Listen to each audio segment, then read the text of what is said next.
Hello বন্ধুরা, তোমরা সবাই কেমন আছো? আশা করি তোমরা সবাই খুব ভালোই আছো। তো আজকে রবিবারের রান্না হচ্ছে, তো ভাবলাম তোমাদের সাথে একটু গল্প করতে করতে রান্না করা যাক, আর তোমাদের একটু দেখানো হোক যে আমি কি রান্না করছি আজকে।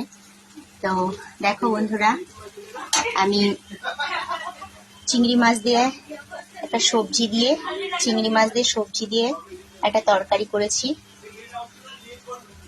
চিংড়ি মাছ আছে এর সাথে, বড়, দেখতে পাচ্ছ হয়তো। আর একটু শাক ভাজা করেছি, আর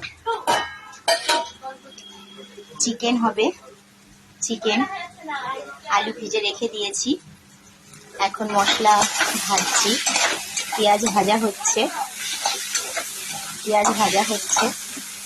আর এই যে মিক্সিতে মশলা করে নিয়েছি, অলরেডি মশলা হয়ে গেছে। এখন এই মশলাটা এর মধ্যে দিয়ে দেব, এর মধ্যে মশলাটা দিয়ে দিলাম। তো আজকে আমাদের দুপুরবেলার এই মেনু হচ্ছে। তো তোমাদের বন্ধু বাড়িতে কি কি রান্না হচ্ছে, আর আমার এই ভিডিওটা কেমন লাগলো অবশ্যই তোমরা কমেন্টে জানিও। যদি ভালো লাগে তো লাইক কমেন্ট দিও আর শেয়ার করো। Thank you.